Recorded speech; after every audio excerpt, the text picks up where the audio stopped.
Hit కావటం ఆలస్యం. మాలీవుడ్ కంటే టాలీవుడ్ పైనే ఎక్కువ ఫోకస్ పెట్టింది ప్రేమలో హీరోయిన్.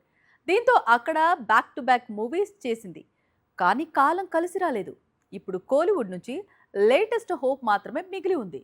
అది హిట్ అయితే ఓకే, లేదా మమిత ఓన్ ఇండస్ట్రీకి యూటర్న్ తీసుకోవాల్సిందే. మమితా బైజు 2 ఏళ్ల క్రితం ప్రేమలు చిత్రంతో దక్షిణాది ఇండస్ట్రీలో దూసుకొచ్చిన హీరోయిన్. అంతే స్పీడ్ గా కోలీవుడ్ లో వరుసగా అవకాశాలు అందుకుంది. అయితే విజయాలు అందుకోవడంలో మాత్రం పూర్తిగా వెనకబడింది. అందుకు చాలా కారణాలు ఉన్నాయి.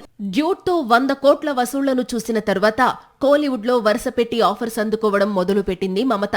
అందరూ స్టార్ హీరోలే. అన్నీ కుదిరి ఉంటే కోలీవుడ్ లో టాప్ చైర్ ఖాయమయ్యేది. కానీ మమితకు కాలం కలిసి రాలేదు. విజయ్ నటించిన చివరి చిత్రం జయనాయగన్ విడుదల కావడం లేదు. మరోవైపు ధనుష్ సరసన నటించిన కారా ఏ ఇండస్ట్రీలోనూ ఆకట్టుకోలేకపోయింది. దీంతో ఇప్పుడు మమిత ఆశలన్నీ సూర్య హీరోగా నటిస్తోన్న విశ్వనాథన్ సన్స్ పైనే ఉన్నాయి. ఆగస్టు 14న రిలీజ్ అవుతున్న ఈ మూవీని blockbuster director Venky Atluri తెరకెక్కిస్తున్నాడు. తనకంటే 20 ఏళ్లు పెద్దవాడైన హీరోపై మనసు పారేసుకున్న యువతి కథతో ఈ చిత్రం తెరకెక్కింది. అయితే స్టోరీకి సినిమా టైటిల్ కు ఏంటి సంబంధం అనేది తెలియాలంటే మూవీ రిలీజ్ వరకు వెయిట్ చేయాల్సిందే అంటున్నాడు వెంకీ. ఇటీవలే సినిమా నుంచి ఫస్ట్ సింగిల్ రిలీజ్ అయింది. జీవి అందించిన ట్యూన్ ఇంప్రెస్ చేస్తోంది. సాక్షి టీవీ ప్రసారాలను నిలిపివేయడం చట్టరీత్యా నేరం. సాక్షి టీవీ ప్రసారాల కోసం మీ స్థానిక కేబుల్ ఆపరేటర్ని వెంటనే సంప్రదించండి. డిటిహెచ్లో, ఇంటర్నెట్లో కూడా సాక్షి టీవీ ప్రసారాలను వీక్షించవచ్చు.